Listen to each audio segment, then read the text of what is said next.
Saya Aulia Aliza, SKM MPH, dosen Kesehatan Masyarakat di Program Studi Kedokteran Gigi Fakultas Kedokteran Gigi Universitas Lambung Mangkurat.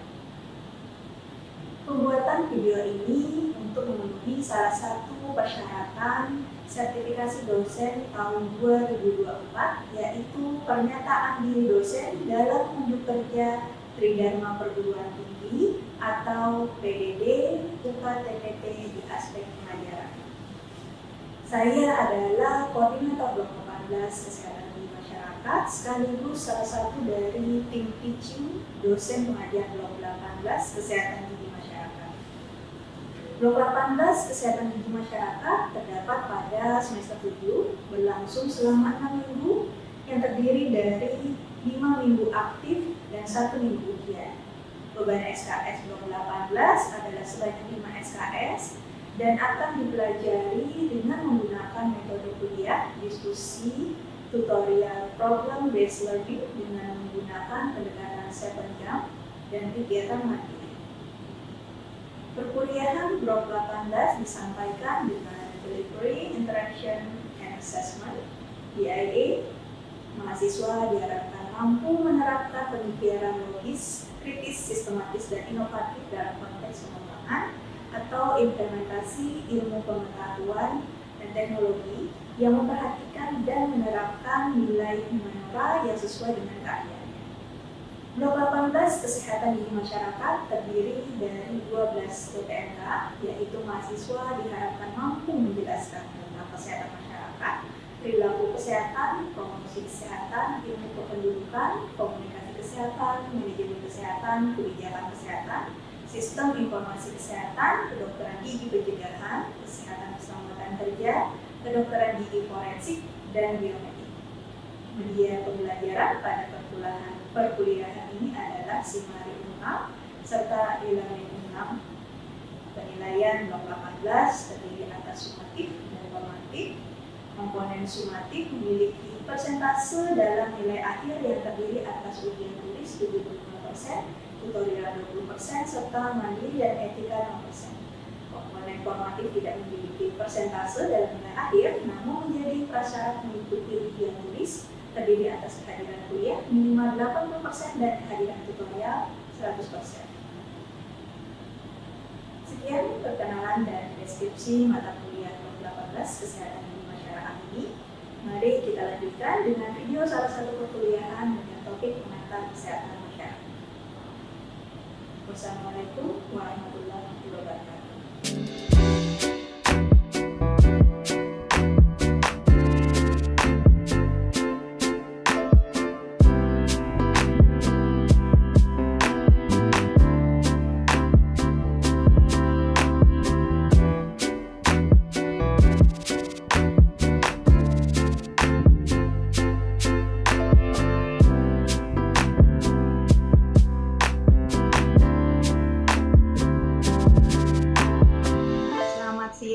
Hari ini kita akan memasuki materi kedua ya, blok 18 Kesehatan Gigi Masyarakat.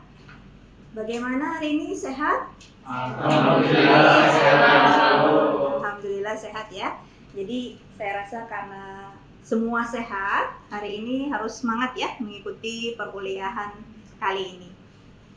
Sebelum kita memulai perkuliahan, kita mulai dengan doa ya. Baik, kita bisa memulai dengan berdoa. Silakan berdoa menurut agama dan kepercayaan masing-masing. Berdoa dimulai.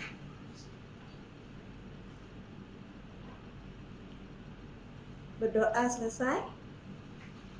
Oke, kita lanjutkan ya. Jadi hari ini kita akan melanjutkan materi tentang pengantar kesehatan masyarakat. Materinya seperti biasa sudah ada di SIMARI. Ada yang sudah membaca duluan? Angkat tangan yang ada? Belum?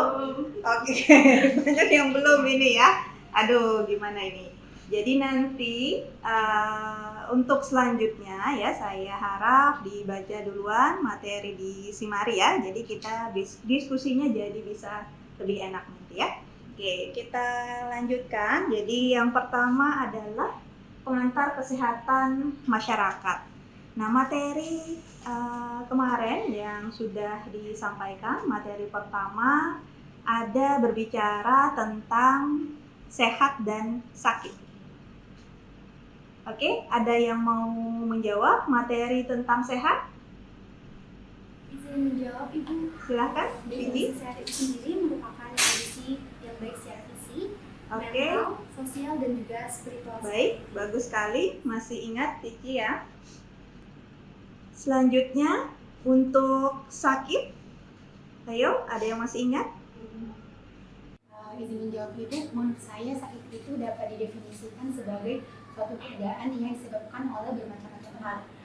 Bisa pada suatu kelainan ataupun suatu kejadian yang dapat menimbulkan gangguan pada susunan jaringan itu sendiri, dari fungsi jaringan itu sendiri ataupun fungsi dari keseluruhan anggota tubuhnya. Menurut saya itu. Terima kasih. Oke, bagus sekali ya. Semua masih ingat ya tentang sehat dan sakit, karena materi ini kan tidak jauh-jauh kita berbicara tentang sehat dan sakit. Oke, kita mulai dari definisi kesehatan masyarakat menurut Winslow. Jadi banyak sekali ya tentang definisi tentang kesehatan masyarakat. Ini salah satunya adalah menurut Winslow. Jadi definisi ilmu kesehatan masyarakat atau public health menurut Profesor Charles Edward Amory Winslow dari Universitas Yale, Level and Clark tahun 1958 adalah ilmu dan seni. Jadi kalau kita berbicara tentang kesehatan masyarakat itu tidak hanya ilmu ya, tetapi ada seninya. Ilmu dan seni mencegah penyakit, memperpanjang hidup, meningkatkan kesehatan fisik dan mental, efisiensi melalui usaha masyarakat yang terorganisir, meningkatkan sanitasi lingkungan, kontrol infeksi di masyarakat, pendidikan individu tentang kebersihan perorangan, perorganisasian pelayanan medis dan perawatan, untuk diagnosa dini, pencegahan penyakit, dan pengembangan aspek sosial yang akan mendukung agar setiap orang di masyarakat mempunyai standar kehidupan yang kuat untuk menjaga kesehatannya. Jadi ini adalah definisi menurut Winslow. Selanjutnya, kesehatan masyarakat menurut WHO adalah seni. Jadi seni dalam mengaplikasikan ilmu pengetahuan dalam konteks politik sehingga dapat mengurangi ketidakadilan dalam kesehatan sambil memastikan kesehatan yang terbaik secara maksimal. Karena kita kan setiap orang itu sebaiknya masing-masing secara personal bisa menjaga kesehatannya. Tidak hanya kita mengandalkan para petugas kesehatan. Yang selanjutnya, kesehatan masyarakat ini sangat kompleks dan luas ya untuk ruang lingkupnya. Jadi ruang lingkup kesehatan masyarakat ini ada berbagai macam ilmu yang saya rasa kita di FKG juga ada diberikan materinya ya, seperti epidemiologi, biostatistik atau statistik kesehatan, kesehatan lingkungan juga kalian mendapatkan materinya, pendidikan kesehatan, ilmu perilaku, administrasi kesehatan, gizi masyarakat, bahkan kesehatan keselamatan kerja. Nah, ilmu-ilmu ini sangat penting nanti ketika kalian turun ke lapangan gitu ya, karena tidak hanya menghadapi pasien saja, tapi juga nanti akan ikut serta membantu dalam meningkatkan kesehatan masyarakat yang berada di wilayah lingkungan kerja kalian. Kemudian kesehatan masyarakat atau public health itu terbagi atas pelayanan kesehatan masyarakat dan pelayanan kesehatan individu. Nanti dua-duanya akan kalian jalani, terutama mungkin nanti kalian akan langsung melihat sendiri ketika praktek belajar lapangan di puskesmas. Kalian akan merasakan kalian tidak hanya akan melakukan pelayanan kesehatan kepada individu, tetapi juga pelayanan kesehatan di masyarakat. Di sana nanti kalian akan melihat sendiri bahwa semua orang, semua petugas kesehatan, apapun itu, baik dokter, dokter gigi, perawat, farmasi, semuanya berusaha untuk memberikan pelayanan yang terbaik agar masyarakat menjadi sehat. Tujuan dari kesehatan masyarakat yang pertama adalah mencegah epidemik dan penyebaran penyakit. Seperti kita sudah rasakan sendiri ya beberapa tahun yang lalu ada COVID-19 gitu ya, yang sangat mempengaruhi segala aspek kehidupan kita. Bahkan kita juga di perkuliahan juga merasakan ya, saya rasa kalian juga merasakan, kita kemarin semuanya online, tidak boleh berkumpul-kumpul, bahkan untuk belajar pun tidak boleh berkumpul, ya kan? Nah, jadi bagaimana supaya kejadian seperti itu bisa kita kurangi, bahkan kalau bisa dieradikasi. Kemudian melindungi dari bahaya lingkungan, mencegah cedera, promosi dan mendorong perilaku sehat, merespon bencana dan membantu komunitas untuk pulih, serta menjamin kualitas dan akses suatu layanan. Jadi kalau melihat dari tujuan ini sangat luas sekali ya. Karena itu memang kalau kita mengamalkan ilmu kesehatan masyarakat, kita itu harus aktif juga bekerja sama. Karena kita tidak bisa berdiri sendiri. Seperti halnya tadi ketika mencegah epidemi kan kita tidak bisa berdiri sendiri ya kan. Kita harus bekerja sama baik sesama petugas pelayanan kesehatan maupun juga dengan masyarakatnya. Jadi kita kalau kesehatan masyarakat itu arahnya ke community, bagaimana kita bisa mengajak masyarakat juga ikut serta untuk menjaga kesehatannya, sehingga kita terutama di Indonesia gitu ya, semakin sehat, angka harapan hidupnya juga akan semakin tinggi.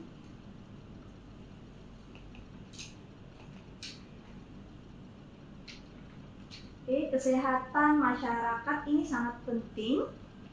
Karena apa? Karena ada determinan of health dari WHO. Jadi determinan of health dari WHO ini ada social and economic environment, jadi sosial dan ekonomi ya, lingkungan sosial dan ekonomi, ada lingkungan fisik, kemudian juga ada karakteristik individu maupun perilaku. Jadi ketika kalian berbicara faktor-faktor risiko terjadinya suatu penyakit, misalkan ada penyakit karies gitu ya, yang sering sekali menjadi salah satu topik penelitian tugas akhir mahasiswa atau skripsi, biasanya berbicara karies, pasti kalian akan mengemukakan bahwa banyak sekali faktor-faktor risikonya ya, misalkan ada perilaku, pengetahuan, kemudian ada yang berbicara lingkungan, ya kan, misalkan air sungai, pH-nya seperti apa. Nah, kalian mengetahui saya rasa di sana bahwa banyak sekali faktor-faktor gitu, jadi tidak hanya satu faktor saja. Faktor-faktor itu bisa saling berpengaruh sehingga bisa meningkatkan kejadian suatu penyakit. Jadi kalau kita cuma bekerja sendiri, misalkan ketika ada kesakitan, terus diobati tapi tidak diberikan informasi untuk menjaga kesehatan mereka secara pribadi gitu ya, itu akan sulit kita untuk berusaha mengurangi angka kesakitan, angka kejadian suatu penyakit.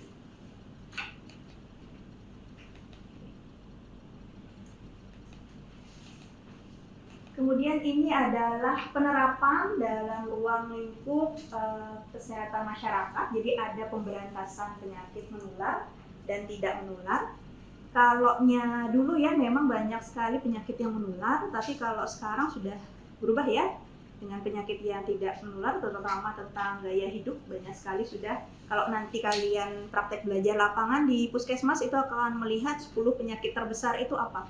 Itu biasanya yang tidak menular. Kemudian ada perbaikan sanitasi lingkungan dan tempat umum, perbaikan lingkungan pemukiman, pemberantasan vektor, pendidikan atau penyuluhan kesehatan masyarakat. Kemudian ada pengawasan sanitasi tempat-tempat umum, pengawasan obat dan minuman, serta pembinaan peran serta masyarakat. Nah, ini adalah ruang lingkup dari kesehatan masyarakat. Jadi kalau berbicara ini memang sangat cukup banyak ya, ruang lingkupnya cukup besar. Karena itu kita selalu mengingatkan bahwa harus ada kerjasama. Semua pihak harus bekerja sama, baik itu masyarakat, pemangku kepentingan, misalkan para alim ulama, misalkan. Jadi bagaimana supaya kita bisa bekerja sama. Kemudian ini adalah sasaran dari kesehatan masyarakat. Yang pertama adalah individu ya, terutama ini adalah individu. Jadi setiap orang itu bagaimana sih menjaga kesehatannya, karena setiap orang itu adalah bagian dari anggota keluarganya. Nah, ini kan biasanya seperti kalian tahu, setiap orang itu punya keluarga masing-masing, terutama yang paling dekat ada orang tua, ya kan, kakek nenek mungkin di rumah. Nah, apabila misalkan kalian ingin pergi ke tugas kesehatan atau misalkan ke, contohnya kalau kita sekarang kan ke dokter gigi misalkan, kalian pengen ke dokter gigi, tapi kalau misalkan salah satu anggota keluarga seperti ayah misalkan tidak mendukung kalian untuk pergi ke pusat pelayanan kesehatan ataupun ke klinik gitu kan, itu mungkin kalian tidak bisa melakukan, ya kan? Karena kalian pasti juga akan butuh biaya, ya kan ya? Kemudian juga dianggap belum dewasa, sehingga memang perlu dari orang tua. Jadi sangat penting sekali kesehatan masyarakat ini juga individu, karena dia adalah bagian dari anggota keluarga. Kemudian keluarga sendiri. Nah, keluarga ini adalah unit terkecil, ya kan?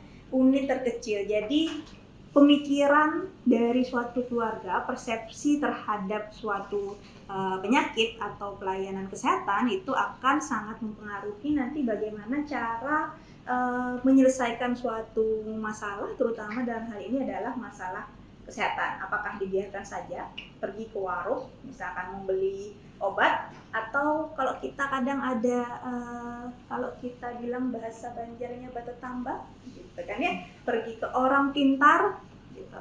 Nah, ini sangat mempengaruhi sekali ya. Jadi harus sasaran keluarga harus dipikirkan. Kemudian juga ada kelompok-kelompok khusus. Ada ibu hamil, bayi baru lahir, anak balita, anak usia sekolah dan usia lanjut, penderita penyakit menular dan tidak menular, wanita tunasusila, dan kelompok penyalahgunaan obat dan narkoba.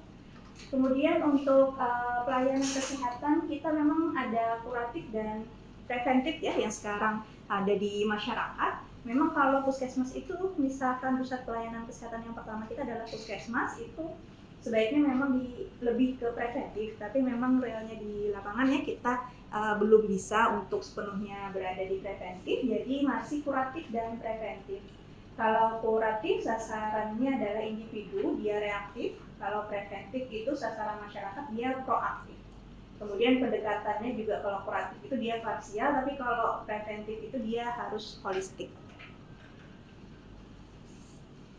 Sampai di sini masih bisa menangkap yang saya sampaikan?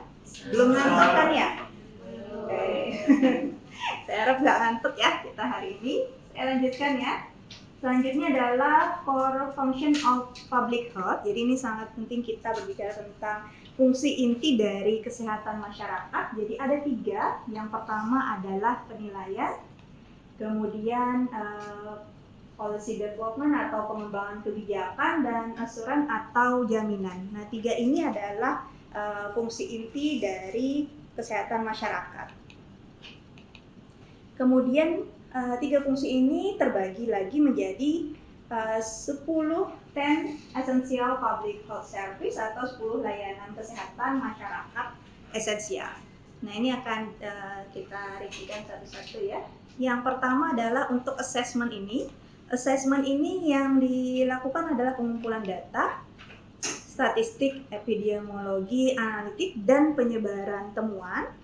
Ini terbagi atas monitor status kesehatan dan mengatasi masalah kesehatan komunitas, kemudian diagnosa dan investigasi masalah kesehatan, dan bahaya kesehatan dalam komunitas.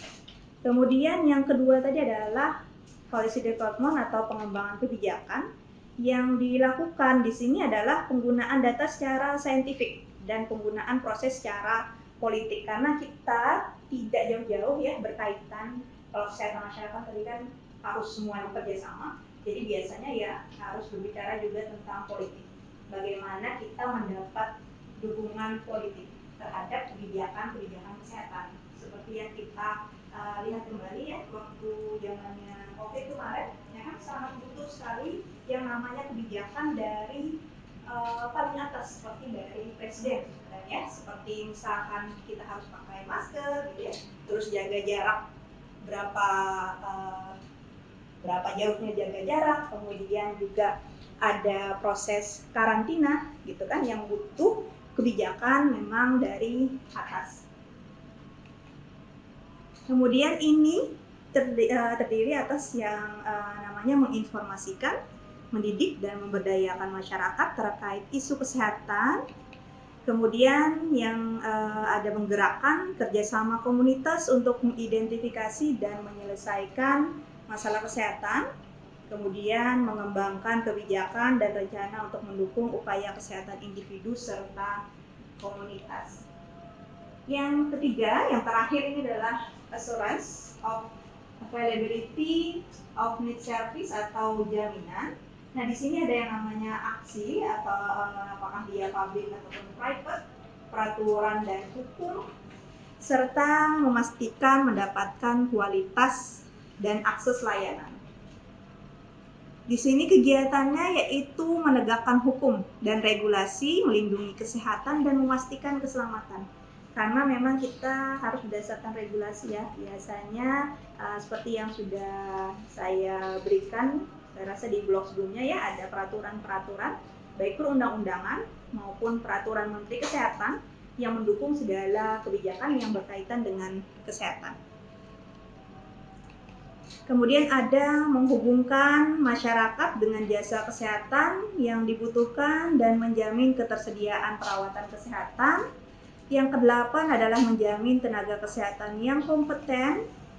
Kesembilan, mengevaluasi efektivitas, aksesibilitas, dan kualitas personal serta jasa kesehatan berbasis populasi. Yang terakhir adalah riset untuk solusi inovatif dari permasalahan kesehatan. Nah, ini kalian juga termasuk berperan serta ya, karena di akhir nanti tugas akhir kalian adalah melakukan research. Di sana kalian akan menemukan, memberikan penemuan-penemuan baru, terutama tentang kesehatan gigi dan mulut ya, dengan berbagai ilmu yang nanti akan kalian pilih. Harapannya nanti kalian akan memberikan sumbangsih gitu ya, apa sih yang berhubungan dengan kesehatan masyarakat, terutama di bidang kedokteran gigi. Oke, mungkin saya rasa sampai di sini saja untuk materinya. Apakah ada pertanyaan? Tidak ada? Oke, cukup. Saya rasa mungkin ada yang membantu saya untuk memberikan kesimpulan ya.